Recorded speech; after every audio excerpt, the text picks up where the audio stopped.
अगली रात पूरा गांव अजीब खामोशी में दबा हुआ था, जैसे हवा भी डर से सांस रोके बैठी हो। आकाश में बादल भारी थे और बिजली बिना गरज के चमकती जा रही थी। अनिकेत अकेला तलैया की ओर बढ़ रहा था, हाथ में बस एक टॉर्च और दिल में एक ही डर, क्या मैं जिंदा वापस आऊंगा? तलैया के पास पहुंचते ही धुंध और गहरी हो गई। पानी काला था, इतना काला कि मानो नीचे कोई अंत ही नहीं। अनिकेत जैसे ही पानी में उतरा, उसके शरीर में एक ठंडी लहर दौड़ गई। पानी अंदर से गर्म लग रहा था, जैसे उबलते अंधेरे में कोई उसे छू रहा हो। भीतर से आवाजें गूंज रही थीं। वापस जा, ये जगह तेरी कब्र है। लेकिन वो नीचे उतरता गया। कुछ ही सेकंड में औरत की सफेद रोशनी ऊपर से चमकने लगी। इसका मतलब था उसके पास सिर्फ 5 मिनट थे। नीचे पहुंचते ही अनिकेत के पैरों के पास हड्डियां तैरने लगीं, कुछ कलाइयां, कुछ पसलियां, कुछ अधूरे कंकाल, जैसे तांत्रिक ने वर्षों से इकट्ठा करके रखा हो। पानी के बीचों बीच एक अजीब सा काला धुंधला गोला तैर रहा था, काला पात्र, जिससे काली लपटें निकलती थीं और चारों तरफ अंधेरा फैलता था। अनिकेत उस घड़े की ओर तैरा, लेकिन जैसे ही उसने हाथ बढ़ाया, अचानक पानी उबलने लगा।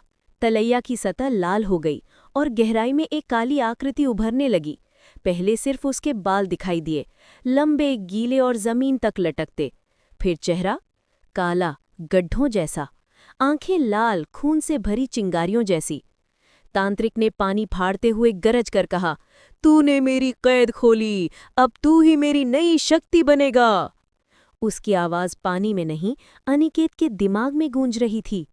तांत्रिक ने हाथ उठाया, पानी में से काले हाथ निकलकर अनिकेत को जकड़ने लगे। अनिकेत चिल्लाया, लेकिन आवाज बाहर नहीं निकल सकी।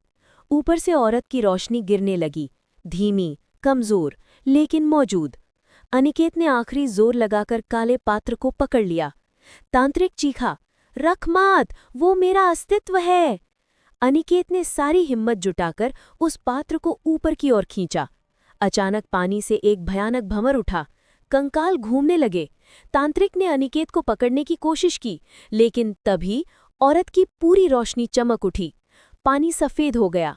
तांत्रिक उसकी चमक में पीछे हट गया, चीखते हुए, दर्द से तड़पते हुए, नहीं! अनिकेत किसी तरह काला पात्र बाहर खींचकर किनारे पर आ गिरा। उसने एक पत्थर उठाया और पूरी ताकत से घड़े पर मारा। घड़ा टूटते ही एक तेज भयानक चीख हवा में फैल गई। धुंध काली होकर आकाश में गायब हो गई। तलैया शांत हो गई। तांत्रिक खत्म। गांव के लोग जो लापता थे, अगली सुबह वापस मिलने लगे, मानो किसी नींद से जागे हों। सिद्धनाथ बाबा ने उस काले पात्र के टुकड़ों को मंदिर में सील कर दिया।